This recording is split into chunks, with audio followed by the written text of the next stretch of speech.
I'll tell you who's held accountable.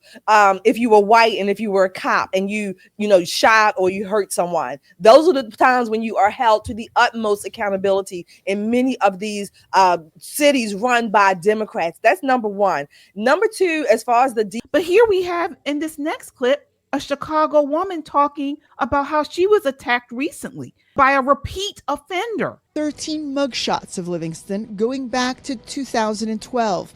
A large number of those arrests for aggravated assault and battery of both women and police officers, something Miles found out after the fact. Like, what is enough? You know, what does someone have to do where they're going to be held accountable? According to online records, Livingston's history of random acts of violence against women goes back 8 years. In 2017, he was accused of randomly attacking 2 women months apart. Both cases were dropped.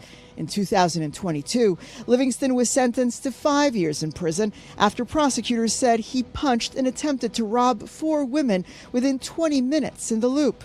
And yet, just 14 months later, in 2023, while on parole, Livingston was arrested for hitting a woman in the face on North Michigan Avenue. And in 2024, he was sentenced to 100 days in prison after punching a 15-year-old girl, also on North Michigan. Wow. I mean, that is crazy. Shelly, what are your thoughts on that?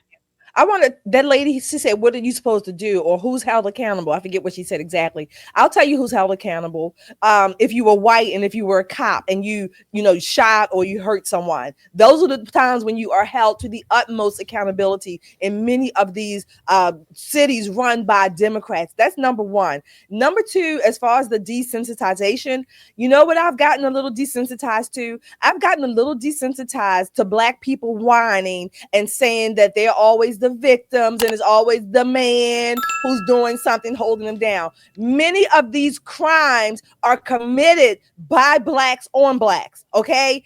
Unfortunately, and many of those are men. So I'm desensitized to all of this whining and bitching and moaning when you're the ones out here in your cities in particular. I know I'm going to get some pushback. Well, white people commit, absolutely. Every group commits crimes, but we're talking about in predominantly Black areas or minority, majority areas, if you will, predominantly run by Democrats and in many cases by people that look like us on this panel. I'm sick of it. I'm sick of it. You are the ones who are maiming and murdering each other, and your progressive politicians give zero. In fact, I'm going to repeat what I said a long time ago. Progressive policies pulverize. Do you know what pulverize means? It means to grind up and to make putrid, if you will, or to make into this pulp, if you will. That's what they do. Their policies pulverize the people they purport to protect. That's why Chicago is burying 500 plus. Baltimore was burying 300 plus a year, and other cities. Unfortunately, if you don't give a damn and you keep, a thumb in your nose at the help that's there, President Trump, sure, he has some legal and constitutional, barriers to prevent him just bringing the National Guard into cities carte blanche. But if the help is there and they're not even willing to take it because they are so fixated against this man and anything, this tells you where your vote really goes.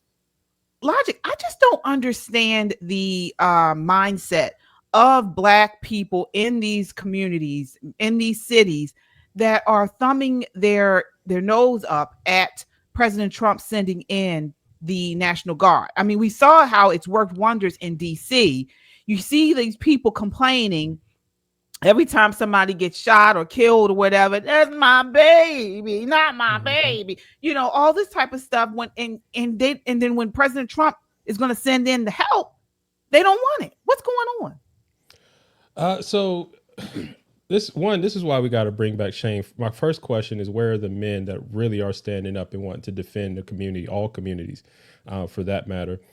But we've been, kind of exploring, this idea on Just the Guys. First, it's the infiltration of communism, particularly in the Black community. I'm actually going to read part of communist goal number 42, which is to create the impression that violence and insurrection are legitimate aspects of the American tradition. So when you hear that media narrative saying, well, crime isn't that bad, or these homicide rates are low, this is actually a communist objective to kind of desensitize you, to that fact. And the other question, like, where are the services? And the reason they want to push back oftentimes is because they declared this as a public health crisis. Why? Because public health crisis before President Trump got elected was a moneymaker. When you declare something as a public health crisis, instead of using law enforcement money or resources like that, you get to direct other funds, like, public health funds, things that would go to things like cancer research or something like that, to direct it to crime. So now you're supposed to have all these wraparound services. So as you reduce crime, you're actually eliminating a certain industry, particularly with the nonprofit sector, that a lot of these people want to get rich off, and so you're messing with their money ultimately. Yeah, you're exactly right. Here's President Trump with a Truth Social post about Chicago. This is image 2 here. It says at least 54 people were shot in Chicago over the weekend. 8 people were killed.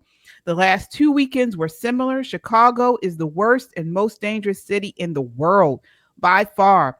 Pritzker needs help badly, but he doesn't know it yet. I will solve the crime problem fast, just like I did in D.C. Chicago will be safe again and soon. Make America great again. I love it. I mean, how is this racist, Shelley? How is this racist? It's only racist because Orange Man Trump said it. That's why. Again, and these people are basically racing to the top. Oh, well, no, we're not the worst. Somebody else is the worst. Really? You want to stake your claim on being the worst or not the worst, if you will, second or third in place for the highest murder rates and the highest number of murders in a year. These are relatively young lives, if you will. Most of them, again, any one of them is deplorable, is disgusting, is heart-wrenching. But these people have no shame. They are only concerned about their power. And I will tell you one more thing that they don't want to hear. They don't like Trump, and they certainly don't like or want more cops on their streets. This is all a smoke screen. All they want to do is, again, they want to say, oh, help us. But no, we can't help Trump, and we don't need more cops. We want to offer these wraparound services that don't work. And all they do is they wrap around, okay, they revolve because they put people back on the damn streets to commit more crimes. Absolutely. And here's Chuck Schumer in 2019 talking about Baltimore and these other cities with rampant shootings. This is clip 7A. Now, on Tuesday afternoon, our country suffered another shooting, this time in Highlands Park, Colorado. It was the second shooting of the week, following a weekend where at least 19 people were shot in Baltimore, 16 in St. Louis, 28 in Chicago. Madam President, my grandson is less than a year old. He turned over in his crib last night, a great accomplishment. But on a serious note, I don't want him to live in a world where this is the norm. I don't want him to see this on TV every other week. We don't either. And the thing about it is, Logic, President Trump is sending in the troops to get crack down on this crime.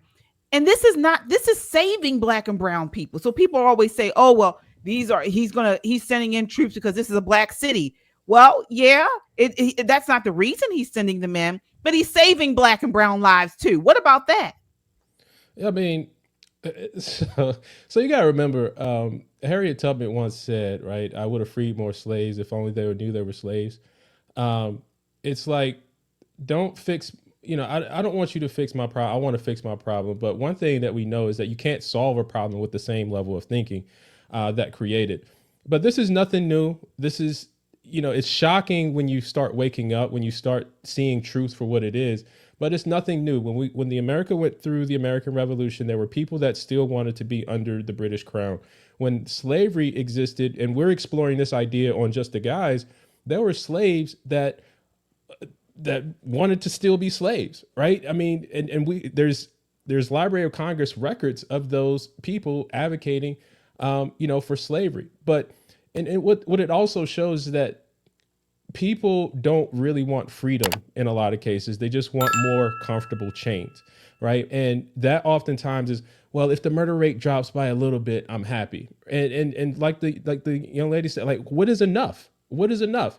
And until you get a taste of freedom and safety, like I think what Trump is doing with the National Guard in DC, you really don't know what it's like to just go outside in your neighborhood and feel free, right? You can do it because this is my community, this is my neighborhood, and I know I'm safe. I know I might get shot, but because I'm here, I'm safe. But until you get a sense of being able to walk outside at 2 a.m., 3 a.m., walk your dog, whatever, go for a run 4 o'clock in the morning, like until you know what that feels like, you really don't really understand how to advocate and stand up for it. Yeah, absolutely. Well, speaking of Baltimoreans speaking out about this, local Fox station, Fox 45 News, asked local Baltimoreans what they thought about President Trump sending the National Guard in. Take a look at what they said. This is clip 4. Well, while many long-timers insist this decision is really about politics, others insist it's really about time. On Federal Hill, where political battles were fought long ago, there's a whole different war. The dirt bikes, the drug addiction, the drug dealers. That's about to be fought. There's complete lawlessness. Just minutes after the president announced plans to send the National Guard to Baltimore, we planted our soapbox on Federal Hill, opened the mic, and listened. Right now, I welcome him. I am livid. I don't think the National Guard is a good idea. Lately, this community has been vandalized and terrorized, and many long-timers here say the city has done little to help. You go over to Carroll Park, and before they can play Little League, they have to clean the field of needles. We need to stop talking about how great the homicide rate is. Quality of life must be dealt with in this city, and it's not being dealt with. Ultimately, I think it's unnecessary. I think it is a power trip. I think this is for control. I think it will spark outrage from what I've been seeing and hearing out of D.C., that just literally going up to people's homes and it's like an invasion of privacy in a sense. See? Bunch of slaves. Now, we did have some people saying they welcomed the National Guard, but then you had some who said no. It is a slave mentality. And I think the woman said something about this is going to cause, confusion or whatever she said. Well, what the hell do you think you have now? I mean, how much have you ever, you talk about confusion to the utmost, to where it's heart-wrenching. When you hear that your loved one has been snuffed out, you talk about confusion, you talk about chaos or whatever other word that they use. That's what you call emotional distress. That's what you call trauma. When your loved one leaves out in the morning and comes back in a body bag. How about playing the tape? I wish we had it, of Crystal Gonzalez, who just lost her daughter 2 years ago, I think now, at the January 14th bloodbath that was a party supposed to be. Her 18-year-old daughter, if you can hear her moans, her grieving moans in the background when she came to the place and she saw that it was her daughter that was one of the people that were killed, and I don't know, 18 others or whatever was shot. But 30 was like 30 some, wasn't it? 33. Okay, you're right. I'm sorry, the numbers. But her daughter and another young man were killed. But when she gets there, you can hear the utter groans and moans of her in the background. That's what you call confusion, and that's putting it mildly. Get in my car, we run to Harbor Hospital as fast as we possibly could get there, and there was so many people there, so many kids. It was so chaotic. And my husband's at the desk, the receptionist, and he says, Aaliyah Gonzalez, she has to be here. And he said, sir, she's not here. I said, listen, there's a lot of people, maybe you haven't registered her, but they told me she would be here, so she has to be here. She's not there. My husband calls Aaliyah's phone back, and they say, sir, your daughter is still here at 807 Gretna Court. She's dead. She's still lying here on the ground. So we run back over from Harbor Hospital to 807 Gretna Court, and at this time, I'm not stopping for nobody. I'm pushing through people. I'm pushing through police officers. I've got to get to her. I've got to get to her. They told me she's here. It shows my daughter laying on the stairs with a white sheet over her and me knowing that was her because she would have called me a long time ago. She called me. She texts me 50,000 times a day. I didn't hear from her. I know that's her. And most of you, I don't know, I know some of you were on the scene with me. And see, what you don't know, I said, thank you very much. What you don't know is what grief does, because I can hear what you're saying, but I don't understand what you're saying. My daughter was just with me hours ago, and she's not dead. She's waiting for me to help her. She doesn't know you just let me get to her. See, that's what grief does. It makes you play these things that you know are not true or not reasonable. But she's waiting for me, so move, please, let me get to her.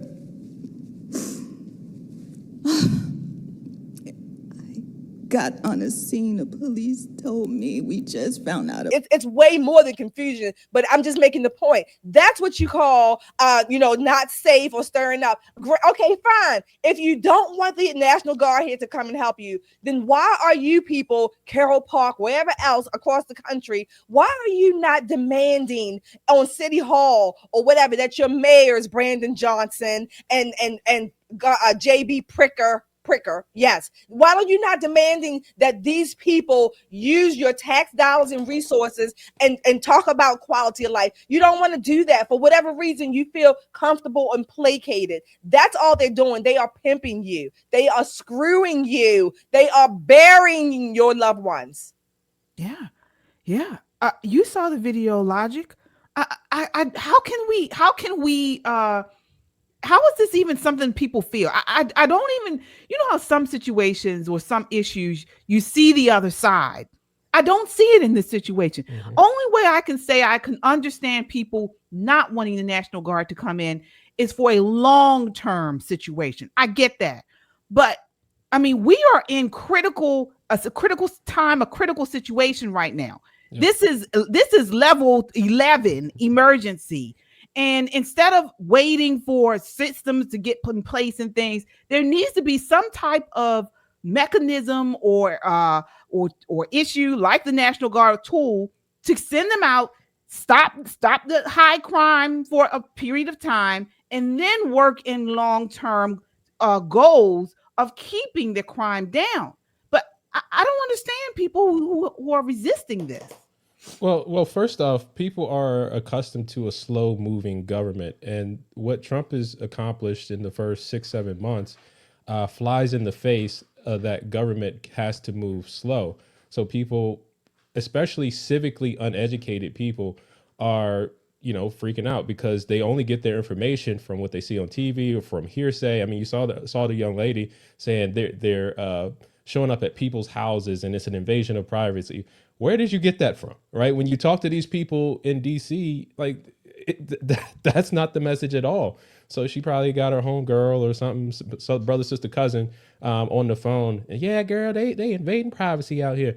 It's all in where they're getting the information. But this is Baltimore's display of Baltimore's hive mind display right here.